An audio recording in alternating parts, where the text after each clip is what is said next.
summer of 1854 arrived in Louisiana with the weight of wet wool pressing down on every living soul who called the Bayou country home. The air hung thick and motionless, carrying the scent of magnolia blossoms rotting on their branches and the ever-present musk of river mud. In the small settlement of Bellamont, nestled along a forgotten bend of the Mississippi, life moved at the pace of molasses dripping from a jar. Wooden cabins dotted the landscape, their cypress walls weathered gray by decades of humidity and sun. Smoke rose lazily from clay chimneys each evening as families gathered around simple tables, their conversations hushed beneath the chorus of crickets and tree frogs that ruled the night. This was a place where everyone knew everyone, where secrets were currency and gossip traveled faster than any horse could gallop. And in this tight-knit community, Josephine Desroches held a position of both reverence and isolation. She was the midwife, the woman who arrived when new life struggled to enter the world, the one who whispered prayers over laboring mothers and caught infants in her calloused hands. For 15 years, Josephine had served the families of Bellamont and the surrounding plantations, crossing swollen creeks and muddy roads in the dead of night whenever her services were needed. She lived alone in a small cabin at the edge of the settlement, surrounded by herb gardens and drying plants that hung from her porch beams. Women sought her knowledge of remedies and tinctures, though they rarely invited her to their social gatherings. Men tipped their hats but kept their distance, unsure how to categorize a woman who operated outside the traditional boundaries of their world. Josephine accepted this solitude with quiet dignity, finding purpose in her work and solace in the rhythms of nature that surrounded her home. But on the night of June 14th, everything changed. The Mercier family, who worked a modest plot of land 2 miles south of town, sent word that their daughter Marie was in labor with her first child. Josephine packed her leather satchel with clean linens, her bottle of lavender oil, and the small wooden box containing her instruments. She walked through the darkness, guided by the flickering light of her oil lamp, her feet finding familiar paths through the undergrowth. When she arrived at the Mercier cabin, she found Marie in the throes of difficult labor, her face pale and slick with sweat, her screams piercing the humid night air. The hours crawled past, marked only by Marie's suffering, and Josephine's steady hands working to guide the child into the world. Dawn was breaking when the baby finally emerged, silent and still, its tiny body a disturbing shade of blue-gray that no amount of rubbing or prayer could remedy. The stillbirth devastated the Mercier household, plunging them into a grief so profound that even the morning birds seemed to hush their songs in respect. Marie wept inconsolably while her husband Claude stood frozen in the doorway, his jaw clenched so tightly that the muscles in his neck stood out like cords of rope. Josephine performed the necessary rituals with practiced efficiency, cleaning the infant's body and wrapping it in white cloth, murmuring the traditional prayers that accompanied such tragedy.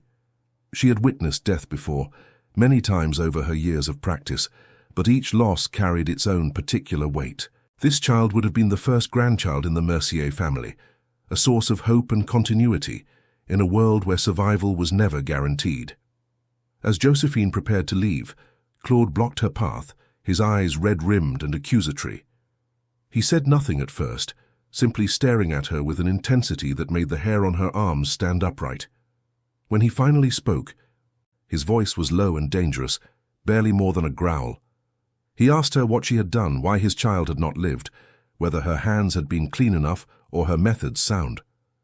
Josephine responded with the calm she had cultivated over years of such confrontations, explaining that some children were simply not meant for this world, that God's will remained mysterious and beyond human understanding. But Claude was not satisfied with such explanations. He stepped closer, his breath hot and sour, and told her that the neighbors had been whispering about her for months, questioning why so many babies delivered by her hands in recent times had failed to thrive. Josephine felt ice spread through her chest despite the oppressive heat. She knew the rumors he spoke of, had heard the careful silences that fell when she approached groups of women at the general store. 3 infants had died in the past 8 months, each under different circumstances, each attended by her skilled hands. In a community as small as Bellamont, such a pattern could not go unnoticed. She tried to explain that complications in childbirth were common, that poverty and poor nutrition often contributed to infant mortality, that she had done everything within her power to save each child. But Claude's grief had transformed into rage, and reason had no place in his heart that morning. He ordered her off his property, his voice rising to a shout that brought neighbors running from their nearby cabins. By the time Josephine reached the main road, a small crowd had gathered to watch her departure, their faces arranged in expressions ranging from pity to suspicion. She walked home with her head held high, refusing to acknowledge the weight of their stares, but her hands trembled as she unlatched her cabin door. The following days brought a chill to Josephine's existence that had nothing to do with the weather. The summer heat continued its relentless assault on Bellemont, baking the earth until it cracked and driving people to seek shade during the brutal afternoon hours. But Josephine felt as though winter had settled into her bones, making her shiver even as sweat dampened her collar. No one came to her door seeking remedies or advice. The usual stream of women requesting tinctures for their ailments or consultations about their pregnancies had dried up completely, leaving her days empty and unnaturally quiet.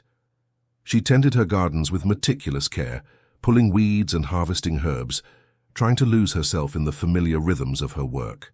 But isolation pressed down on her with increasing force, and she found herself starting at every sound, wondering if it might be Claude Mercier or another angry father come to demand answers she could not provide. On the third day after Marie's stillbirth, Josephine received an unexpected visitor. Thomas Beaumont, the settlement's informal lawman, and a man whose judgment carried significant weight in the community, arrived at her cabin just after noon. He was a tall figure, with silver threading through his dark hair and lines carved deep around his eyes, from years of squinting into the Louisiana sun.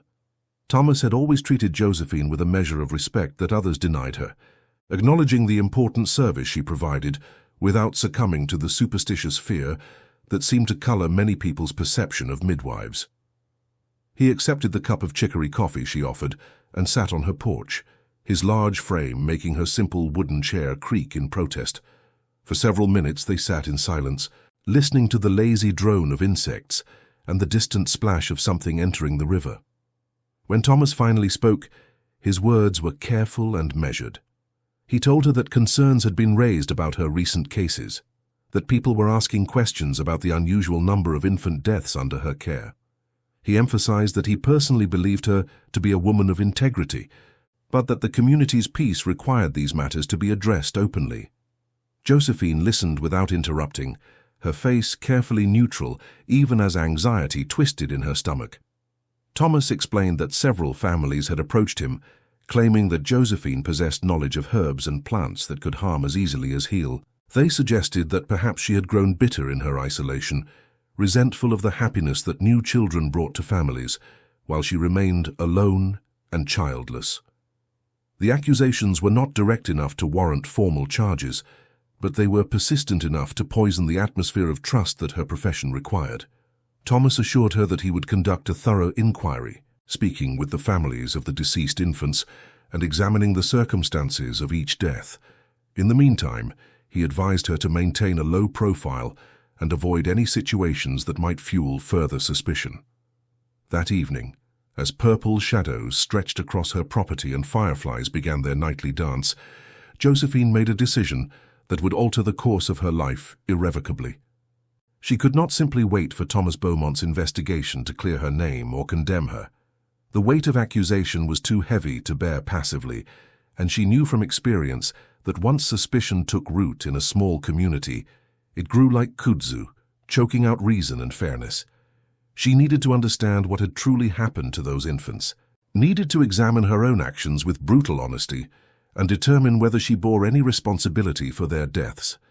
Josephine lit several oil lamps and spread her record book across the kitchen table, the leather-bound journal where she meticulously documented every birth she attended. The pages were filled with her neat handwriting, noting dates, times, the conditions of mothers and babies, any complications encountered, and the outcomes of each delivery. She began with the first death that had occurred 8 months earlier, in October of 1853. The Thibodeau family had called her to attend their 4th child's birth, a seemingly routine delivery for a mother who had previously given birth without difficulty. But the labor had progressed slowly, stalling for hours without explanation. When the child finally emerged, it appeared healthy at first, crying lustily and moving its limbs with vigor. Josephine had cleaned the infant, handed him to his mother, and departed several hours later, confident that all was well. 3 days later, she learned that the baby had stopped breathing during the night, dying in his sleep with no apparent cause. The second death had followed in January, during one of the rare cold snaps that occasionally seized Louisiana in winter. A young woman named Catherine Dupré, pregnant with her first child, had labored through the night in a drafty cabin with gaps in the walls that let wind whistle through like malevolent spirits. The baby girl had been born small and weak, struggling to draw breath from her first moment in the world. Josephine had wrapped her warmly and encouraged Catherine to nurse frequently, but the infant's grip on life had been tenuous from the start. She survived only 5 days before succumbing to what Josephine could only describe as a failure to thrive. The third death in April had been the most troubling. The Gautier family, relatively prosperous by Bellemont standards, had seemed to offer ideal conditions for a successful birth. The mother was young and healthy, the cabin clean and well-maintained, and Josephine had attended the delivery with confidence. The baby boy had emerged after a straightforward labor, appearing robust and healthy. But within hours he had begun to decline, his skin taking on a yellowish cast, and his breathing becoming labored. Despite Josephine's best efforts, employing every technique and remedy in her considerable arsenal, the infant had died before sunrise, leaving everyone baffled and grief-stricken. As Josephine studied her records by lamplight, searching for patterns or explanations that might exonerate her, a different truth began to crystallize in her mind, like ice forming on a winter pond. The deaths, when examined together, rather than as isolated tragedies, revealed something she had not previously recognized. Each infant had been born into circumstances that marked them as vulnerable from the start, whether through poverty, maternal health complications, or environmental factors beyond anyone's control. But there was another commonality that sent a chill down her spine, despite the oppressive heat of the Louisiana night. In each case, she had been called late in the labor process, summoned only when complications had already begun, when families had exhausted their own remedies and turned to her as a last resort. The Thibodeau family had waited too long to send for her, hoping to avoid the expense of a midwife's fee. Catherine Dupré's husband had been away when her labor began, and by the time he returned and fetched Josephine, the young woman had been struggling alone for hours in that drafty cabin. The Gautier family, despite their relative prosperity, had initially called for a different midwife, an older woman who had taken ill herself, and recommended Josephine as her replacement. In each situation, Josephine had arrived to find mothers exhausted, labors stalled, and infants already stressed by prolonged delivery. She had done her best with circumstances already compromised, yet she was the one now bearing the weight of suspicion and blame. The realization brought both relief and frustration. She was not responsible for these deaths in the way her accusers suggested, but she was still powerless to prove her innocence or change the narrative taking root in the community. People needed someone to blame when tragedy struck, and a solitary woman who dealt in herbs and mysteries made a convenient target. Josephine closed her record book and extinguished all but one lamp, sitting in the semi-darkness as moths battered themselves against the remaining light. She thought about her life in Bellemont, the 15 years she had spent building a practice and a reputation, the countless healthy babies she had delivered into loving arms, the mothers whose lives she had saved through skill and knowledge. All of that was being erased by these 4 deaths, reduced to nothing by fear and suspicion. She considered leaving, packing her belongings and traveling to a new settlement where her name carried no taint, where she could start fresh. But the thought of abandoning her home, her gardens, her entire life felt like a defeat she could not stomach. Moreover, running would only confirm the suspicions swirling around her, transforming whispers into certainties. She needed another solution, one that would restore her reputation and allow her to continue practicing the profession that gave her life meaning and purpose. The following morning brought news that shattered any hope of resolution through patience and truth. Josephine was in her garden pulling weeds when she heard the commotion on the main road, voices raised in excitement and alarm.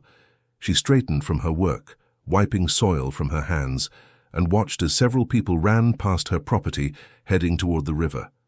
Something significant had happened, something that drew the entire community like moths to flame. She hesitated, knowing that her presence might not be welcome, but curiosity and a sense of foreboding drove her to follow at a distance. The crowd had gathered along the riverbank, where the water ran slow and deep, forming a natural pool that children used for swimming during the hottest months. But no one was swimming now. They stood in a tight cluster, staring down at something in the shallows, their faces pale and stricken. Josephine pushed through the outer edges of the group, ignoring the hostile glances thrown her way, until she could see what had captured everyone's horrified attention. There, caught among the roots of a massive cypress tree, was the body of an infant. Its tiny form bloated and discolored from time in the water. The discovery sent shockwaves through Belmont that rippled outward like stones dropped in still water. No one knew where the child had come from, or how long it had been in the river. The condition of the body made identification impossible, and no family had reported a missing infant.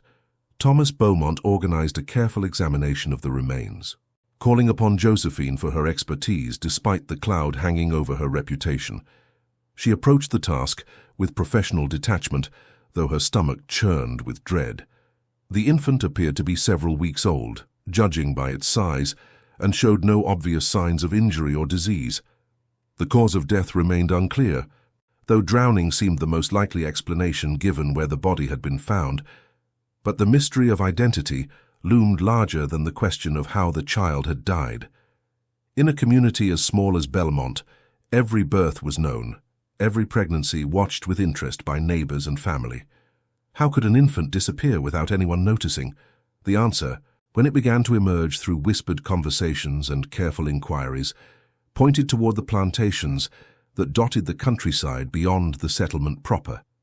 There, among the enslaved population, births and deaths often went unrecorded, considered matters of property rather than family.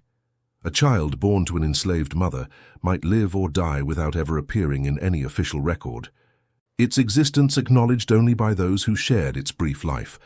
This realization brought a different kind of horror to the community, forcing them to confront the invisible population living in their midst, the people whose suffering and loss remained largely ignored by white society.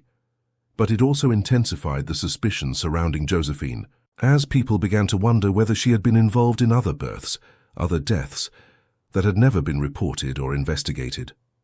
In the days following the discovery of the infant's body, the atmosphere in Belmont grew toxic with speculation and fear. Neighbors watched each other with suspicious eyes, wondering what secrets might be hidden behind closed doors and polite smiles. The plantations became subjects of intense scrutiny, with white residents suddenly interested in the welfare of enslaved women and children they had previously ignored. Thomas Beaumont questioned overseers and spoke with enslaved people directly, trying to trace the origin of the dead infant, but his investigation yielded frustratingly little information. People were afraid to speak, whether because they genuinely knew nothing or because they feared the consequences of involvement in such a charged situation. Meanwhile, Josephine found herself increasingly isolated and vulnerable. Someone painted a crude symbol on her cabin door one night, a mark that in local superstition was meant to ward off evil spirits and dark magic. She scrubbed it away at dawn, but the message was clear. The community no longer saw her as a healer, but as something dangerous, something to be feared and shunned.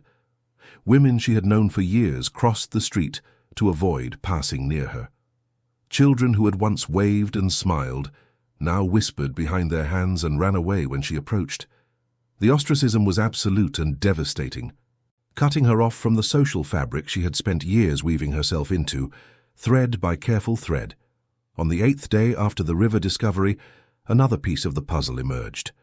A young enslaved woman named Sarah, who worked in the kitchen of the Beauregard plantation 3 miles downriver, came forward with a confession that would change everything. She appeared at Thomas Beaumont's door in the late evening, her face swollen from crying, and told him a story that explained at least some of the mystery. Sarah revealed that she had given birth 4 months earlier to a son, a pregnancy that had been hidden from her owners through careful positioning of her work dress, and the complicity of other enslaved women who shielded her secret. The father was an overseer who had forced himself upon her multiple times, a man who denied any responsibility when Sarah's pregnancy became impossible to conceal. Fearing that her child would be sold away from her as soon as he was old enough to be separated, Sarah had made a desperate decision. She had taken the infant to the river one night and left him there, hoping that the water would carry him to a better world than the one of bondage and suffering that awaited him in Louisiana. Her confession devastated those who heard it, revealing the impossible choices faced by enslaved women who had no control over their own bodies or the fate of their children.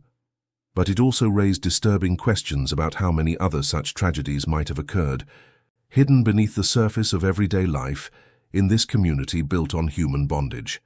And crucially for Josephine, it demonstrated that infant deaths in the area were not necessarily connected to her work as a midwife, that other forces were at play, darker and more systemic than individual incompetence or malice. Sarah's confession should have vindicated Josephine, shifting attention away from accusations of negligence or intentional harm and toward the brutal realities of enslaved life in Louisiana. But instead, it seemed to deepen the community's unease and redirect their fear toward new targets. If Sarah had killed her own child, people reasoned, what other desperate acts might enslaved women be capable of committing, and who might be helping them?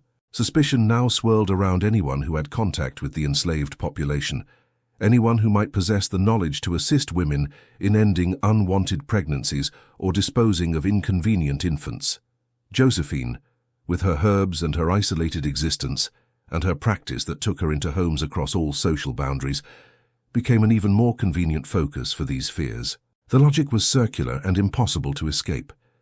If she was innocent of harming the 4 white babies who had died under her care, perhaps she was guilty of something worse, of providing services to enslaved women that plantation owners would consider theft of property or destruction of potential wealth.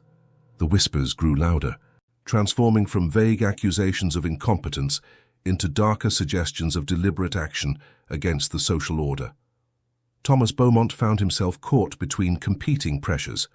On one side were the plantation owners, men of wealth and influence, who demanded that he investigate any possible conspiracy to harm their human property. On the other were those few voices in the community who argued for mercy and reason, who pointed out that no actual evidence existed linking Josephine to any crime beyond being present when tragic but natural deaths occurred. Thomas was a fair man, committed to justice as he understood it, but he was also a product of his time and place, shaped by assumptions about race and class and social order that colored every decision he made. He continued his investigation, interviewing everyone who had interacted with Josephine in recent months, examining her cabin and her supplies, questioning her about her knowledge of herbs that might cause harm.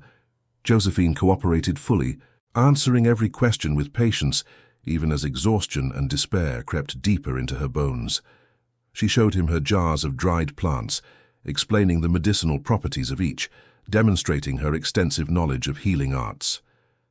She opened her record book and walked him through every birth she had attended, every decision she had made, every outcome she had witnessed. Thomas listened carefully, his weathered face revealing little of his thoughts, but Josephine could sense his internal struggle. He wanted to believe in her innocence, but the weight of community pressure and his own ingrained prejudices made absolute faith impossible. As the investigation dragged on through the oppressive heat of summer, Josephine's situation became increasingly precarious.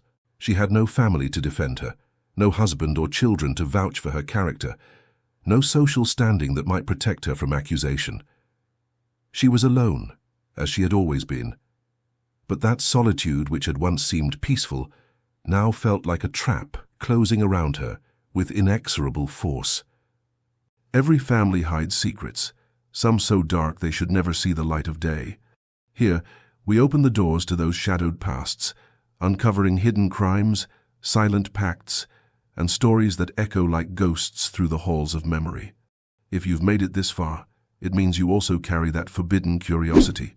So don't hesitate. Subscribe to the channel now, turn on the bell, and follow our next revelations. Because every day, new secrets emerge. and only those who dare to face the truth remain to hear them.